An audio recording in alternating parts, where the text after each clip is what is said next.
Hi, Michael here from the Therapy Lounge. Welcome back to my video blog series around your pre-speech routine.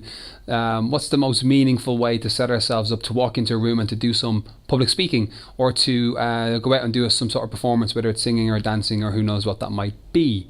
Number 2 on the list of your pre-speech routine is posture, your body posture, body language, the non-verbals that we have that allow us to communicate in a very effective way. This one is key. It's really, really important to be able to focus on how we move our body, how we move our hands, how we connect with a room in terms of how open we are when we speak and so on is very, very important. In the early 1980s, really, they started talking about how important it was for body language when we communicated. The reason why they thought it was really key was for everyone else, people out there listening and people out there in the room, and how we set ourselves up to walk into that room was really important for how we were perceived by others. A lot of the new research, the neurological studies and the research that's coming out today really indicates that our body posture and the way that we stand and the way that we move is in fact more important for our own inner worlds or our inner selves.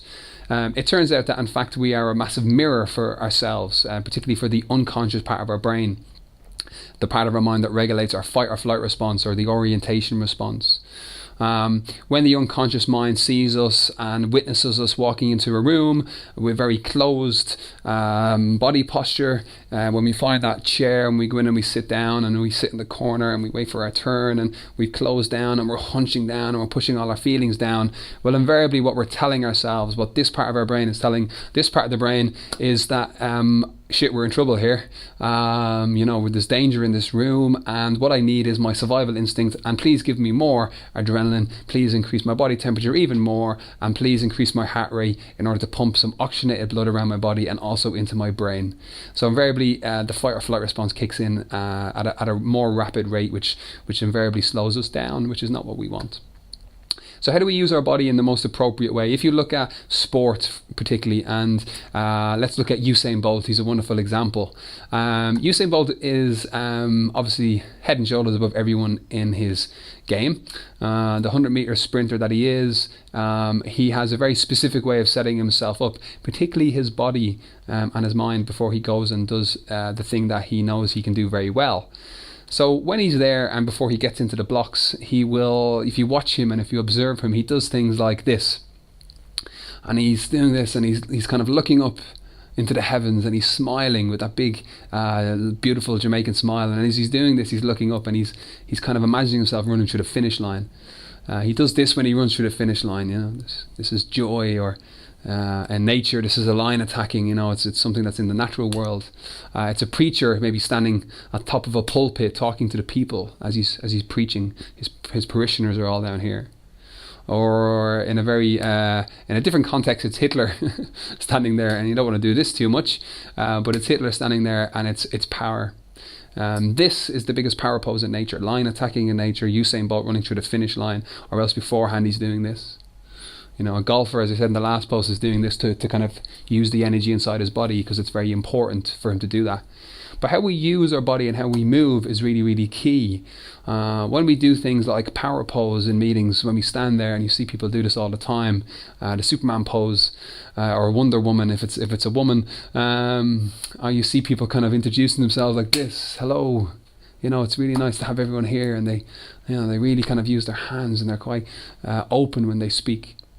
The reason why that's quite important is because as much as the mind or the brain can control the body, when we take in sensory information, the body fundamentally controls the mind and controls our perception as well. The body controls our perception, or controls the mind, which then inherently changes our behavior, and our behavior can then positively influence the outcome in a particular situation. What's happening in the biochemistry when I use my body, even in this way now, as I'm standing here, what actually happens is cortisol is reduced, which is the stress hormone, and testosterone is increased. So this kind of shift in how I'm feeling allows me to communicate in a more appropriate way, communicating the way that I know that I can, which is really quite nice. So being able to use the body in this kind of real way is massively beneficial to us.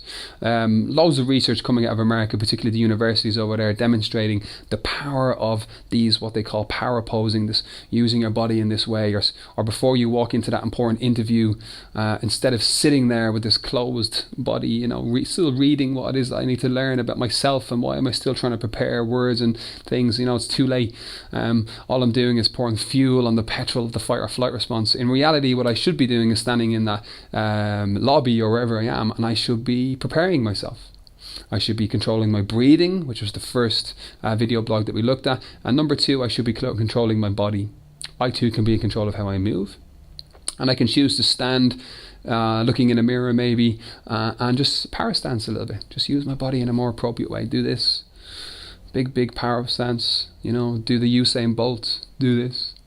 And as I open up my body, as I open up myself, all the energy, all the feelings that I have just wash over me and go out into my extremities and allow me to use them in a more appropriate way. Which means that when I walk into that room and I finally meet the people that are going to be interviewing me, it's like, hello, yeah, nice to meet you. It's really great to be here, and I'm using my hands and my body in a very appropriate way. This is number 2 on the list because it's extremely key that we start practicing this now. So there's a bit of homework for you. In a particular situation, practice outside beforehand. Power stancing, maybe 60 seconds, 90 seconds. If you can give yourself 2 or 3 minutes, wonderful. But just find a mirror, find a bathroom or a lavatory somewhere, and just practice power posing. Think of Usain Bolt after he does this, and he's doing this for a while, getting himself into the right frame of mind, getting his body in position. You see all the sprinters then, and they all start walking back and forth like this. And they're kind of, why are they doing this? It's not doing this because they're trying to strut their stuff, but what they're trying to really do is to use that body and get themselves into the right state of mind, opening up everything. Like a lion about to attack in nature, they're getting themselves ready to run that 100 meters and do it to the best of their ability, knowing that it's about getting your mind set up and focusing on what is their pre-race routine. So this is your pre-speech routine, allowing yourself to walk into that room and deliver a speech in the way that you can, using all of the things that you can be in control of. So practice this for a little while, and I look forward to speaking to you in our next blog, which is very much about the tone of my voice, and voice control and the power of using that voice to the best of your ability. So I'll speak to you then. Bye.